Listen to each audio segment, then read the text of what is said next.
Assalamualaikum warahmatullahi wabarakatuh. Kembali lagi dengan kami dari kelompok 13. Perkenalkan, nama saya Usul Kamila dan saya tidak sendiri, saya ditemani oleh kedua rekan saya yaitu Muhammad Adif Asnaf dan Dia Mutiara.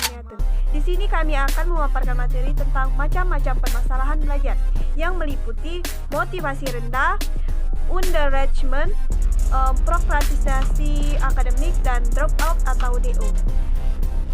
Selamat menyaksikan video kami. Saya Dia Mutia. Di sini saya akan menjelaskan materi tentang motivasi rendah. Baiklah, langsung saja. Sebelumnya kita akan membahas tentang apa itu motivasi. Motivasi merupakan dasar dari setiap orang melakukan suatu kegiatan. Motivasi dapat menjadi aktif pada saat-saat tertentu, terutama bila kebutuhan untuk mencapai suatu tujuan sangat diperlukan. Selanjutnya yaitu faktor yang mempengaruhi rendahnya motivasi. Yang faktor internal, yang pertama yaitu kesehatan fisik dan mental, yang kedua bakat, yang ketiga minat untuk belajar, yang keempat kepercayaan diri, yang kelima komitmen pada tugas atau task commitment. Selanjutnya yaitu faktor eksternal. Yang pertama kondisi keluarga, yang kedua teman sebaya, yang ketiga lingkungan tempat tinggal, yang keempat lingkungan sekolah. Baiklah, di sini saya akan menyampaikan macam permasalahan dalam belajar. Di sini saya akan menjelaskan tentang masalah belajar underachievement. Underachievement itu adalah di mana prestasi rendah terjadi ketika prestasi akademik anak di bawah apa yang diharapkan berdasarkan kemampuan, bakat, atau kecerdasan anak. Selanjutnya, karakteristik dari peserta didik yang underachievement. Yang pertama, merasa kurang bersemangat, kurang tegas, dan sering ribut di kelas. Yang kedua, memiliki kedisiplinan yang rendah, sering telat sekolah, enggan mengerjakan tugas, sering ribut, dan mudah terpengaruh. Yang ketiga, tidak memiliki hobi atau minat terhadap kegiatan yang mengisi waktu luang. Yang keempat, menunjukkan prestasi yang berlawanan dengan harapan atau potensi yang dimilikinya. Untuk mencegah anak menjadi underachiever, beberapa upaya bisa dilakukan orang tua. Yang pertama, kamu juga perlu bersikap konsisten. Yang kedua, target yang realistik. Yang ketiga, belajar menunda kepuasan jangka pendek. Dan yang keempat atau yang terakhir, ajari dan beri contoh untuk belajar aktif memecahkan permasalahan. Permasalahan yang selanjutnya yaitu prokrastinasi akademik.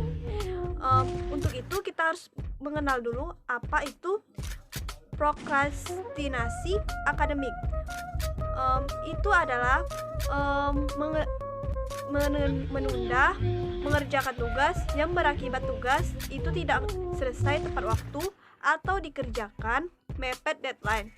Disandur dari Solomon dan Rothbaum tahun 1998. Menurut Burkhardt 2008, ciri-ciri seorang pelaku prokrastinasi antara lain yaitu lebih suka untuk menunda pekerjaan atau tugas-tugasnya, berpendapat lebih baik mengerjakan nanti daripada sekarang, berpendapat bahwa menunda pekerjaan adalah bukan suatu masalah, terus mengulang. Perilaku Ferrari dalam Gufron tahun 2003 menyebut ada 3 faktor internal individu yang dapat mempengaruhi munculnya perilaku prokrastinasi. 3 faktor ini yaitu kondisi kontraktif, psikologis, dan kondisi fisik dari individu itu sendiri. Assalamualaikum warahmatullahi wabarakatuh. Perkenalkan, nama saya Muhammad Asnaf. Saya dari jurusan Bimbingan dan Konseling. Di sini saya akan menjelaskan materi tentang pemahaman permasalahan belajar dropout. Pengertian dropout. Dropout adalah keluar dari sekolah sebelum waktunya atau sebelum lulus. Dropout demikian ini perlu dicegah, oleh karena hal demikian dipandang sebagai pemborosan bagi biaya yang sudah terlanjur dikeluarkan untuknya. Banyaknya peserta didik yang dropout adalah indikasi rendahnya produktivitas pendidikan. Tingginya angka dropout juga bisa mengganggu angka partisipasi pendidikan atau sekolah.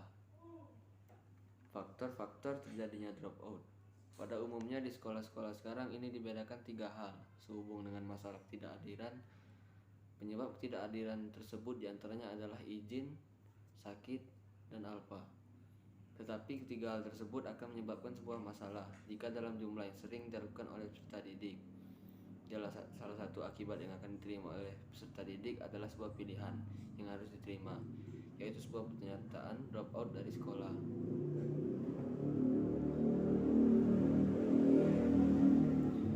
Sekian dari saya.